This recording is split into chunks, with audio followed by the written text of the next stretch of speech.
It is now a well-known, heavily studied fact that the modern-day bird was once a very different-looking animal. Evolution in the form of a radical transformational adaptation, forced upon them by gradual changes in the Earth's environment, from which they whence came, that being the dinosaur. We now know this to be fact, thanks to modern technology. Our capability to now scan these fossils, some found remarkably well preserved, still fortunately containing many things, which have allowed us to discover that dinosaurs had bird brains, or more accurately, birds have dinosaur brains. With current investigations even shining light upon the reality that many of these gigantic animals, including the T-Rex, once had manes made of feathers. This drastic change from the dinosaur, resulting in the vast array of creatures we see today, from the ostrich to the albatross, even to the commonly domesticated budgerigar. Yet they all share one common trait: a significant reduction in their size. Even animals which survived unchanged, such as the crocodile, still shrank considerably. This shrinking of said species having been demanded of them by environmental changes. Evolutionary adaptation, as we have covered in the past, is, in the channel's opinion, in its true sense, an adaptation of specific sets of vertebrate types, the true definition of species, not as Darwinian theory posits, of leaps between such. Thus, evolution witnessed within the animal kingdom is not indicative of a shared single ancestry, but inseparable branching from specific vertebrae or phyla groups, never proven to have leaped from one to another. As such, modern-day birds could in fact be seen as the product of de-evolutionary adaptation, possibly derived from cataclysm, which deprived them of the resources needed to remain at such gigantic sizes. The reason for this digression is the channel's postulation of this same process, having once possibly occurred to Homo sapiens also.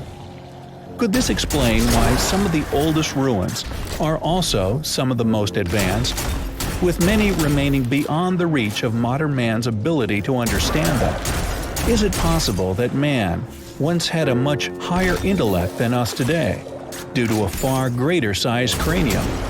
Simply put, were we once giants, just as modern-day birds were once dinosaurs? Legends and accounts of ancient giants can be found all over the world, also featuring in many ancient religious teachings. Additionally, many of the still unexplained sites of Earth regularly feature doorways many feet, sometimes even meters above that which is required by and for humans of our modern scale. The Terracotta Army, for example, is believed by many independent researchers, including Mystery History, to have been made by a lost civilization, and their average height, intriguingly, is much taller than modern man. Many accounts exist of giants, which share similar descriptive characteristics: red hair, double-rowed teeth, elongated skulls, etc. With many accounts of red-headed giant remains actually discovered and excavated all over the world, yet often all that survives of these reported events is a small news article, regularly noting Smithsonian involvement in said recoveries, yet seemingly and conveniently always slipping away from the public domain. Lovelock Cave being another example. Locals tell of it once being the home of a group of red-headed giants, which was eventually blocked and the giants burnt alive.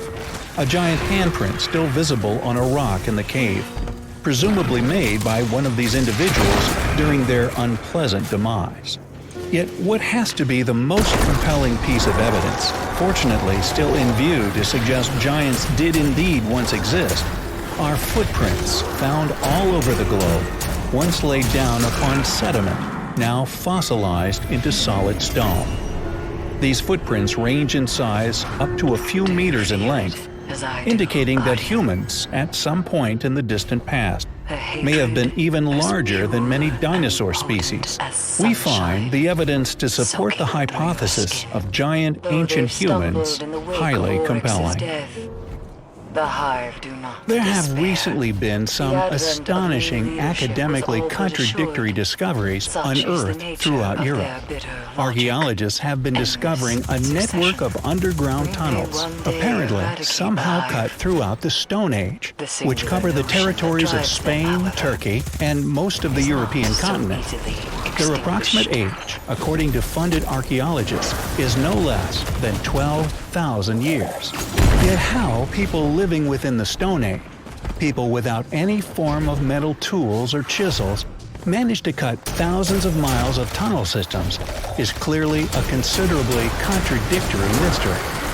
Thousands of underground tunnels stretching from Scotland to Turkey that have, predictably, placed the many submissive, order-taking funded scientists throughout the academic world at a dead end to explain. However, if one presumes, as the evidence we share here on our channel often suggests, that a past, now lost, highly advanced civilization once flourished here on our Earth, their creation is less of a challenge to explain. Yet the purpose for their existence will remain an enigma. Were they created by a group attempting to hide from something? Or possibly, they were ancient smuggling tunnels left by members of this lost civilization, once used to smuggle items from ancient settlement to settlement found throughout Europe. German archaeologist Dr. Heinrich Kusch, in his book Secrets of the Underground Doors to the Ancient World, states that the tunnels were dug beneath hundreds of Neolithic settlements all across Europe, and the fact that so many tunnels have survived indicates that the original network was much larger than that which still survives. Quote, "In Bavaria alone, we discovered 700 meters of these underground tunnels. In the Austrian Styria, we found 350, and throughout Europe there were thousands of such tunnels, from the north of Scotland stretching to the Mediterranean itself." End quote. The fact that these tunnels have been identified as having been cut at least 12,000 years ago should indicate to all those still with the capacity of critical thought that they are undoubtedly far older than this, as to state that they were somehow cut by people with literally no tools to their disposal to us seems laughable. The tunnels are all relatively narrow, being about 70 centimeters in width, just enough for an adult man to travel through. In some places, there are small rooms, storage chambers, and seats, clearly indicating that these cave systems were used by a number of people at a time. How did our ancient ancestors create such an awe-inspiring network of tunnels without the utilization of some form of tunneling equipment, lighting, and indeed smelted metal tools? It is not surprising to us, or anyone who has paid attention to the limited tale of events put forward by academia, that these tunnels remain a perplexing ancient artifact for them to explain. Yet we feel they are clear evidence of a past civilization, having crudely cut these tunnels, possibly for some nefarious reason we are yet to unravel. They are undoubtedly highly compelling. There are many ancient anomalies which can be found upon the Giza Plateau, and indeed across much of ancient Egypt as a whole. Many areas which are clear evidence of a highly capable, highly intelligent past civilization who once called this landmass home. Not only are the ancient pyramids a clear feat of incredible ancient engineering, possibly the most astonishing found the world over, but many of the still existing ancient temples are testament to a now lost, yet once incredibly advanced ancient civilization. And although many academics are funded to push the theory that the pyramids having once been the burial places of Egyptian kings, the truth that we still do not actually know the original purpose for these ancient structures remains. Not only do these structures, along with many other areas, such as the basalt floor found at their feet, still show clear evidence of lost technology, unquestionably left by high-speed, high-rotation stone-cutting technologies, and many of the tombs and other artifacts found throughout the ancient ruins, unarguably once machine-worked upon enormous, as yet unexplored